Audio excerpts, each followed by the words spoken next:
काल, शिव और कृष्ण स्वयं ही, और काल का बल और चक्र कृष्ण और शिव स्वयं ही। काल के चक्र में बंधे हुए हैं विनाश और सृष्टि।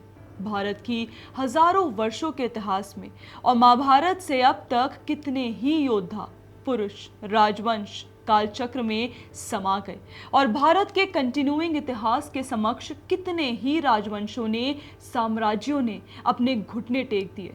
Time creates, time destroys.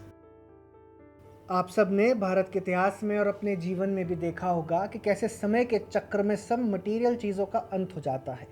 और फिर महाभारत से हमें एक संदेश मिला है कि कर्म और फल, मीनिंग हमारे डीड्स एंड एक्शंस और उनके आउटकम्स भी समय के चक्र में क्लॉक्ड हैं। कर्म, उनका फल और काल चक्र की साइकिल क्लॉक्ड है और कंटिन्यूअस है। कर्म और फल के विटनेसेस भी होते हैं, जैसे भगवान कृष्ण खुद इस चक्र के विटनेस थे।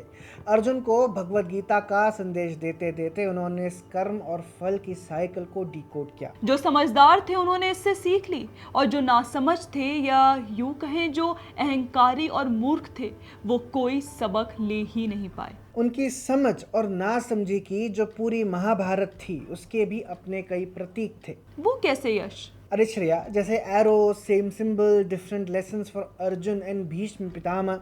The wheels of the rath, same symbol, different lessons and outcome for Arjun and Karna. Gada, same weapon, same symbol used by Duryodhana and Bhima, but different deeds, different outcomes. ओ डीप यश। अब भारत के इतिहास में कुछ ही सेंचुरीज पीछे चलते हैं और इन ऑब्जेक्ट्स को देखते हैं।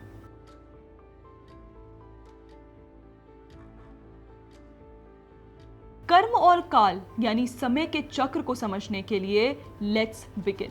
ईस्ट इंडिया कंपनी का झंडा या ये जूता, 1857 की चर्बी वाली गोली, महारानी लक्ष्मीबाई की gun, India Gate, First World War के इम्प्रेशंस, जलियांवाला बाग के कुएं और अंग्रेजों की बुलेट्स के ये होल्स, अंग्रेजों की ये बेटन जो लाला लाजपत राय और ना जाने कितने फ्रीडम फाइटर्स पर पड़ी। नील यानी इंडिगो, इंडियन वीवर्स की ये झीनी चादर, भगत सिंह और ना जाने कितने फ्रीडम फाइटर्स की फांसी या नूस, सेलुलर जेल का कमरा। You might be thinking, why are we bringing these objects into the picture? But we have a story to tell you.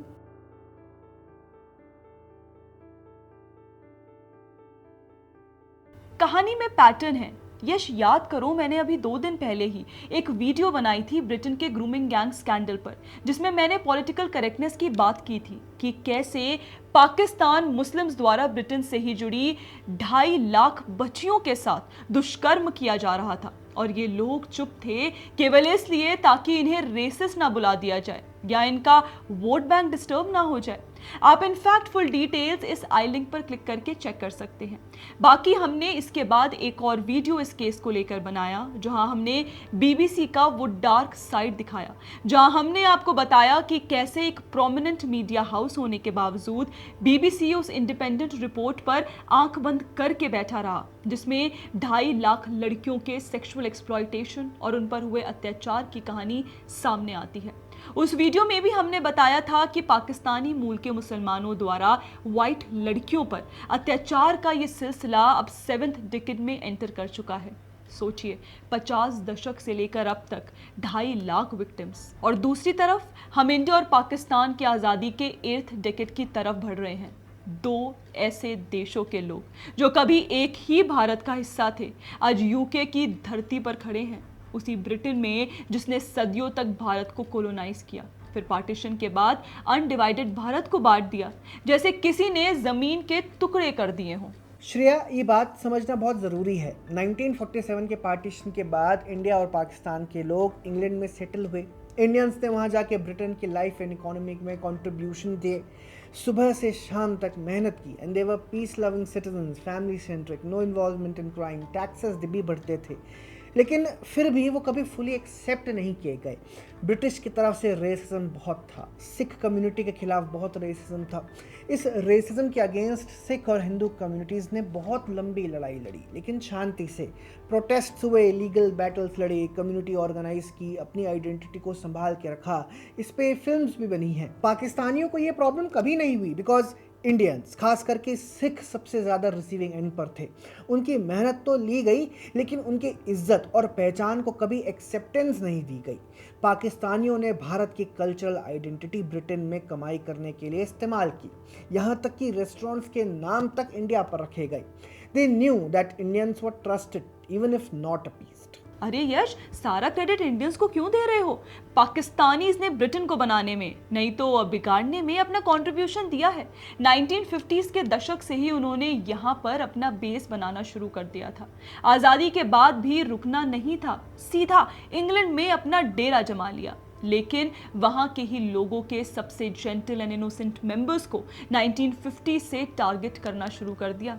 In fact दोस्तों, आप लोग हमारी पुरानी 2 वीडियोस के ये स्निपेट्स देखिए। क्या पॉलिटिकली करेक्ट होना इतना ज़रूरी हो गया है कुछ पॉलिटिशियंस के लिए कि उसके लिए वो इतनी बड़ी ह्यूमन ट्रेजेडी, अपने देश में बच्चियों के साथ सालों से हो रहे सेक्सुअल एक्सप्लॉयटेशन को केवल इसलिए इग्नोर करते चले गए क्योंकि उन्हें वोट बैंक का डर था? कहीं उन्हें रेसिस्ट ना बुला दिया जाए, कहीं इन दुष्कर्म करने वाले पाकिस्तानियों का नाम बाहर ना आ जाए, क्या ये डर था? दोस्तों, ये 2025 के national audit on group based child sexual exploitation and abuse के 1 साल बाद रिलीज हुआ डॉक्यूमेंट है, जो बाय द वे गवर्नमेंट द्वारा कमीशन नहीं है। 16 जून 2026 को रिलीज की गई the rape gang inquiry report Britain के पॉलिटिशियन रूपर्ट लाउ द्वारा चेयर की गई है। इस रिपोर्ट के मुताबिक 1950 से लेकर अब तक यूके के कम से कम 149 लोकल अथॉरिटी एरियाज में लगभग 2.5 लाख ज्यादातर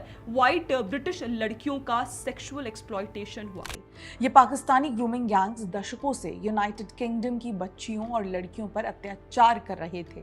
वो बच्चियां जो यूके का भविष्य थी, लेकिन उन्हें डरा धमकाकर, मुंह बंद करवाकर, तरह तरह के थ्रेट्स देकर मजबूर करके इन गैंग्स ने उनका शोषण किया। Partition, the biggest colonial crime of Britain. कितनी अजीब बात है श्रेया। ब्रिटेन ने सेंचुरीज तक हम पर राज किया और जाते हुए तोहफे में उन्होंने हमें पार्टीशन दिया।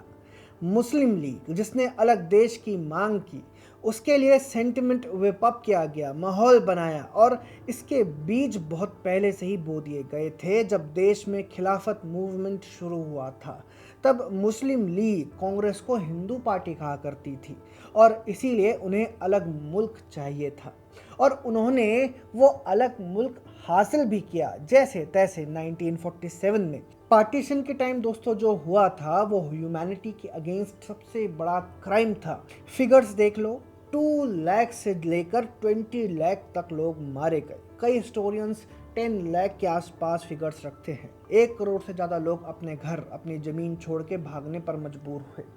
Partition, the most painful gift of Britain and those Indians who wanted to leave Bharat. Shreya, human rights के स्केल पर भी ये सबसे बड़ी ट्रेजेडीज में से एक है, लेकिन भारत से ह्यूमन राइट्स के हिसाब कौन लेता?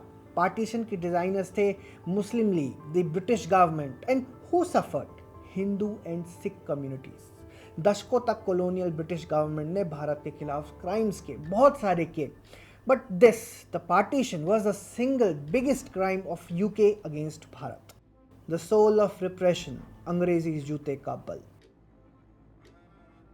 फॉर सेंचुरीज भारत के लोग कॉलोनियलिज्म के दौरान सबसे ह्यूनस क्राइम्स का शिकार बने। उन्हें गुलाम बनाना, पॉलिटिकल रिप्रेशन करना, उन्हें गरीब बनाना, उनकी पूंजी हर तरीके से एक्सट्रैक्ट करना, इकोनॉमिकली प्रताड़ित करना और भारतीय समाज को हर स्तर पर डिसरप्ट करना। ब्रिटिश कॉलोनियलिज्म का असली चेहरा यही था। और इनके टूल्स क्या थे? वायलेंस, निर्मम वायलेंस, जैसा कल हिमांशी ने अपनी वीडियो में भी बताया था। और वो यूके, वो ब्रिटेन, जिसने सदियों तक भारत को ही नहीं बल्कि दुनिया के दूसरे कई देशों को गुलाम बनाकर रखा, या तो अपने जूते के नोक पर या जूते के नीचे मसल कर। ये ब्रिटिश गवर्नर्स के जूते सिर्फ जूते नहीं थे, वो रिप्रेशन और कॉलोनियल डोमिनेशन का सिंबल थे। The dehumanized, famished, objectified Indian, धसी हुई रीढ़ की हड्डियां, धसी हुई आंखें। यश, तुमने इनके बिगेस्ट क्राइम की बात की, लेकिन इनके क्राइम्स की लिस्ट तो बहुत लंबी है। उनमें से एक सबसे बड़ा अपराध था फैमिन्स। एक बार नहीं कई बार भारत ने अकाल झेला, और बंगाल ने इसका सबसे भयानक असर सहा। भारतीय ताने बाने की झीनी चादर, नील, इंडिगो, ब्रिटिश फरमान की वो मुहर। एक तरफ ब्रिटिश हमारे रिसोर्सेज, एग्रीकल्चर, टेक्सटाइल्स और ट्रेडिशनल वीविंग को नोच खसोट कर ब्रिटेन के लिए इस्तेमाल कर रहे थे। दूसरी तरफ लगान वसूल कर लोगों की जीविका तोड़ दी गई। और फिर वर्ल्ड वॉर जैसे संकटों का आफ्टर इफेक्ट भी भारत ने फैमिन के रूप में झेला। और फैमिन का मतलब सिर्फ नंबर्स नहीं होते, वो सूखे हुए शरीर, धसे हुए चेहरे, आंखों से जिंदगी का नूर छिन जाना। ये सब दिखाता है कि ब्रिटिश ने भारतीय को इंसान नहीं, एक ऑब्जेक्ट, एक कमोडिटी समझा। ईस्ट इंडिया कंपनी की मोहर के साथ यहीं से फरमान जारी होते थे, किसानों और महाराजाओं पर अत्याचार होता था। ये नील जो देखने में बस एक रंग लगता है, लेकिन असल में ये ब्रिटिश कॉलोनियल इकोनॉमी का एक बहुत बड़ा सिंबल था। भारत की जमीन और भारत के किसान को इसलिए झुकाया गया था ताकि अंग्रेज अपनी फाइनेंशियल ग्रोथ कर सके। हमारी मिट्टी पर अनाज नहीं, जबरदस्ती नील उगवाया गया, क्योंकि उनके लिए प्रॉफिट ज्यादा जरूरी था और हिंदुस्तान के पेट की कोई कीमत नहीं थी। और बात सिर्फ नील तक नहीं रुकती, लेकिन कॉलोनियलिज्म ने सिर्फ हमारा धन नहीं लूटा, उसने हमारी कल्चरल और इकोनॉमिक बैकबोन को भी तोड़ने की कोशिश की। ये वीवर, ये कॉटन इंडस्ट्री के ऑब्जेक्ट्स ये याद दिलाते हैं कि कभी दुनिया हिंदुस्तान के हाथ की बुनाई पर फिदा थी। भारत का कपड़ा सिर्फ एक कमोडिटी नहीं था, एक आइडेंटिटी था, एक क्राफ्ट्समैनशिप थी, एक पूरी सिविलाइजेशनल एक्सीलेंस थी। लेकिन ब्रिटिश ने पॉलिसी, टैक्सेशन और मार्केट मैनिपुलेशन के थ्रू इसी बैकबोन को निशाना बनाया। यहाँ के बंकरों को बर्बाद किया गया, लोकल इंडस्ट्रीज को कमजोर किया गया और मैनचेस्टर के मशीन मेड कपड़े से भारत के बाजार भर दिए गए। जो देश कभी दुनिया को कपड़ा पहनाता था, उसे अपने ही बुनाई के लिए संघर्ष करना पड़ा। सदियों तक इन्होंने भारतीयों को अनपढ़ रखा और जिन्हें पढ़ाया उन्हें अपने मतलब के लिए पढ़ाया, जिससे बनी नौकरशाही मेंटालिटी और जिसका इम्पैक्ट हम आज तक भुगत रहे हैं। India Gate with names of Bharatiya soldiers inscribed on it. Indians को अपने युद्ध लड़ने के लिए घसीटना, उन्हें पहले और दूसरे विश्व युद्ध में झोंक देना, और ऊपर से ऐसा रेशियल डिस्क्रिमिनेशन जैसा दुनिया ने शायद ही कहीं देखा हो।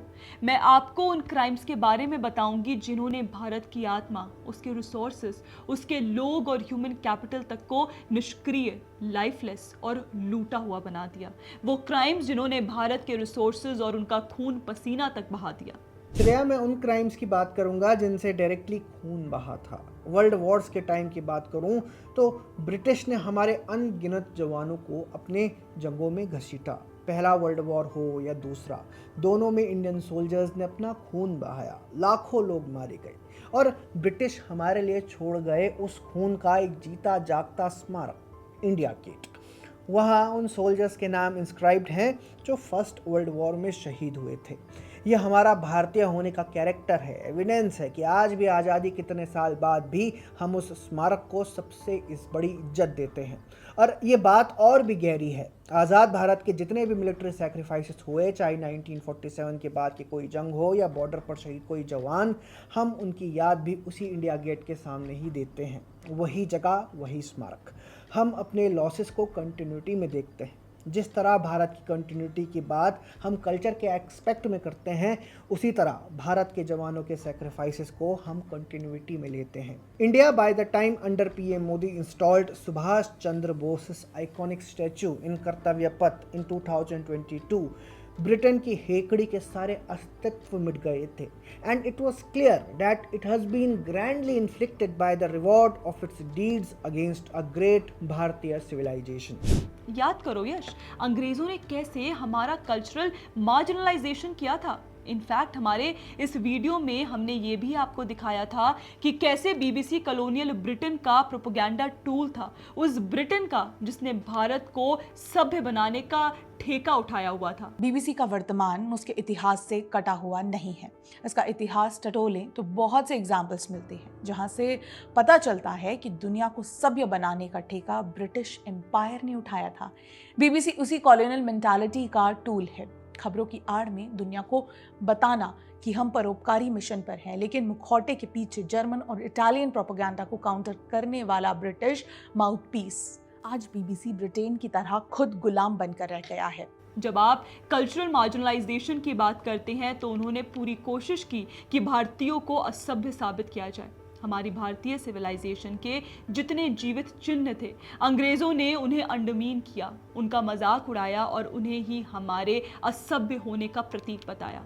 इसी मार्जिनलाइजेशन का एक ऑफशूट था मैकॉले और मैकॉले की सोच, जिसके अगेंस्ट पीएम मोदी ने पिछले साल डीकोलोनाइजेशन मूवमेंट लॉन्च किया था। और यश, इनफैक्ट देखा जाए तो हमारी बच्चियों और महिलाओं पर हुए अत्याचार को भी भुलाया नहीं जा सकता। और इससे मुझे वो ऑस्कर विनिंग फिल्म RRR याद आती है, जिसका एक कोर सब्जेक्ट भी वही कॉलोनियल ब्रुटैलिटी थी। एक छोटी भारतीय बच्ची को जंगलों में उसकी माँ से छीन लिया जाता है और पूरी फिल्म उस बच्ची को बचाने के संघर्ष पर टिकी है।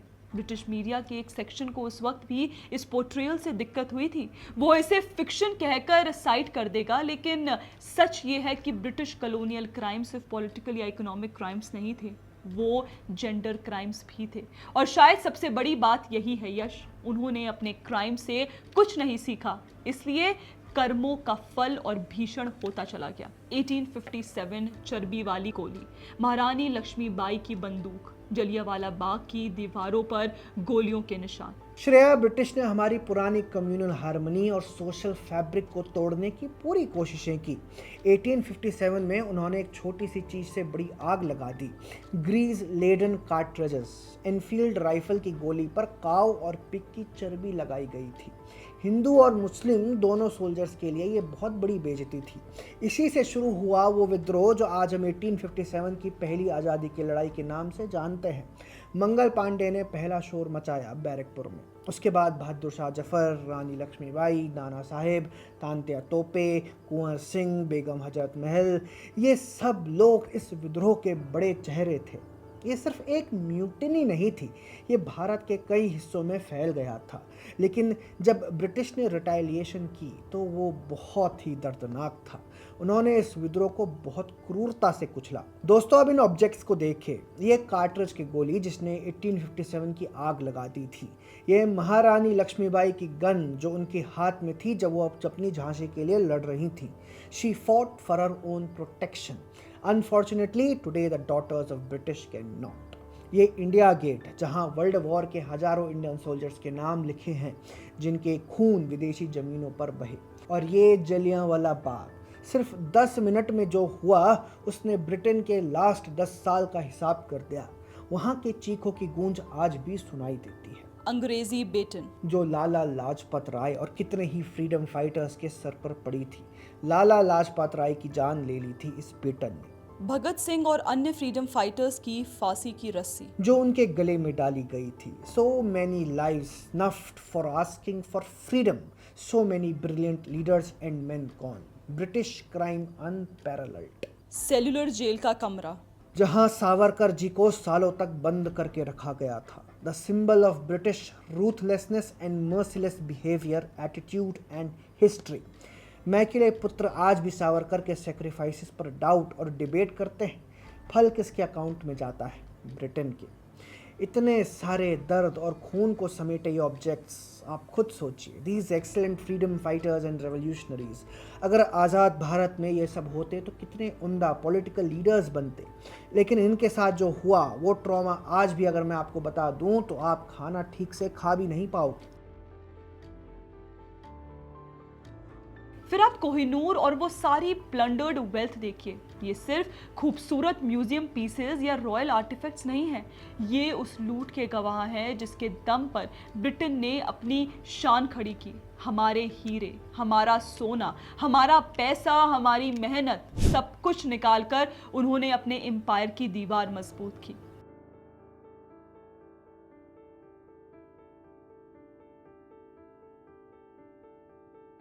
श्रेया, मैं बहुत इमोशनल हो गया हूँ ये सब बात करते करते। एक बात मेरे दिमाग में आ रही है जो मैं अभी तुमसे डिस्कस करना चाहता हूँ, और हमारे दर्शकों से भी एक रिक्वेस्ट है। अगर आपको ये इस बात सही लगे तो आप, या अगर आपका कोई अलग नज़रिया हो तो नीचे कमेंट सेक्शन में ज़रूर लिखिएगा। जहाँ जहाँ उन्होंने राज किया वहाँ ऐसे एग्जाम्पल्स आपको मिलेंगे। लेकिन मुझे लग रहा है कि उनके इन कर्मों का फल अब उनको पिछले 7 दशकों में धीरे धीरे सूद समेत वापस मिल रहा है। अब देखिए, कैसे उनकी बहन बेटियों के साथ अत्याचार हो रहा है। ना जाने कितनी ग्रूमिंग गैंग्स आज लंदन की गलियों में घूम रही हैं। वहाँ स्ट्रीट लेवल पर क्राइम सुपर हाई है। पहले कहावत थी, the sun never sets on the British Empire, अब पता नहीं। हाँ यश, मेरे नाना जी भगवत गीता और महाभारत बहुत पढ़ते थे और हमेशा एक बात समझाते थे, इंसान के कर्म न्यायिक होने चाहिए, क्योंकि कर्म का हिसाब खुद बनता चला जाता है। वो धृतराष्ट्र, द्रोण, भीष्म, कर्ण और पूरे कौरव पक्ष का एग्जाम्पल देते थे कि चाहे आप खुद अन्याय करो या अन्याय के साथ खड़े रहो, कर्म उसका हिसाब जरूर लेता है। मैं यहाँ कोई इंस्टेंट एक्शन रिएक्शन की बात नहीं कर रही, वक्त लग सकता है, लेकिन सत्य, कर्म और धर्म तीनों अपनी प्रेजेंस एक ना एक दिन महसूस करा ही देते हैं। तभी मैं सोचो कि कहा जाता था कि sun never sets on British Empire. आज पाकिस्तानियों के सामने वही ब्रिटेन अपने घुटनों पर आ गया है। क्यों? Because they appease the wrong side. ये उनके साथ खड़े रहे जिन्होंने अन्याय किया, बजाय कि उनके जिन्होंने इनका देश बनाया। श्रेया, तुम देखो ना, in last decades Britain has suffered intense political instabilities. पिछले दशक में इनकी जितनी भी फॉल्ट लाइंस थी वो सब एक्सपोज हुई हैं। ब्रेक्जिट, स्कॉटलैंड और आयरलैंड की इंग्लैंड की तरफ मेंटेलिटी क्या है सबको पता है। श्रेया, सबसे बड़ी बात यह है कि जिस पाकिस्तान को बनाने में ब्रिटेन वालों ने इतना इंटरेस्ट दिखाया, आज उसी पाकिस्तान के लोगों ने ब्रिटेन के लोगों पर अत्याचार की हदें पार कर दी हैं। आज ब्रिटेन का जो ऑरा है विच दे हैड सिंस ईयर्स, वो पूरा का पूरा खत्म हो चुका है। जब इनकी शक्ति खत्म हो रही थी तब उसी वक्त India was building itself. Just compare them, Germany ले लो, जापान, चाइना, यूएस और यूरोप के बाकी देशों के सामने इनका देश कितना अंडर डेवलप्ड है। दशकों से ब्रिटेन में टेररिज्म ने जड़ें पकड़ी हैं। 1960s से और 2000s तक बॉम्बिंग, टेरर अटैक्स, आयरलैंड और ब्रिटेन के बीच conflict, economic challenges, housing pressures, communal tensions, जिसमें बाय द वे पाकिस्तानी लोगों का सबसे बड़ा हाथ है। और श्रेया, एक इंटरेस्टिंग पॉइंट भी है। एक भारतीय ने ब्रिटेन के पार्लियामेंट में एंट्री की थी। उनका नाम था ऋषि सुनक, फॉर्मर पीएम, जिन्होंने भारतीय साहस दिखाते हुए कहा था कि I will do whatever it takes to root out grooming gangs once and for all. उन्होंने इस पर अपने थॉट्स भी सोशल मीडिया पर शेयर किए थे। लेकिन ब्रिटेन ने क्या किया? They hated him and removed him. Racism को अपनी ही बच्चियों से ऊपर रखा, उनकी प्रोटेक्शन से ज्यादा इंपॉर्टेंस रेसिज्म को दी।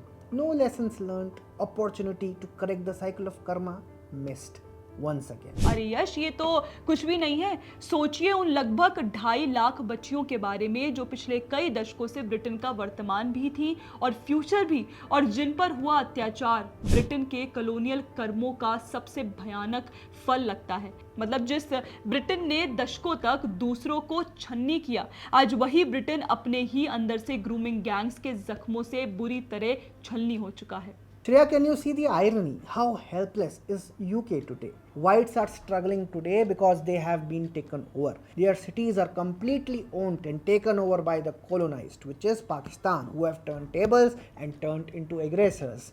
इसी का अगर मैं एक एग्जांपल दे दूं, लाइसेस्टर राइट्स, वहाँ जो सीन्स देखे गए थे वो बहुत डिस्टर्बिंग थे और उस वायलेंस के लिए पाकिस्तानी इस्लामिस्ट ही रिस्पॉन्सिबल थे। बस 6 दशक लगे ब्रिटेन के कई शहरों को अपने ही कॉलोनियल पापों का एक गरीब और खौफनाक आईना बनने में। कर्मों का फल देखिए, जो कभी कॉलोनाइजर था आज वही अपने ही घर में गुलामी जैसी बेचैनी और बेबसी जी रहा है। शायद इसीलिए हमारे पीएम बार बार वसुधैव कुटुंबकम की बात करते हैं, क्योंकि आज का भारत दुनिया को सिर्फ पावर इक्वेशन नहीं बल्कि एक सिविलाइजेशनल वैल्यू सिस्टम भी देना चाहता है, जहां विस्तार नहीं सह अस्तित्व की सोच हो। This is the reason the left always avoids to talk about Indian scriptures, because they talk about Satya, Dharma and Karma.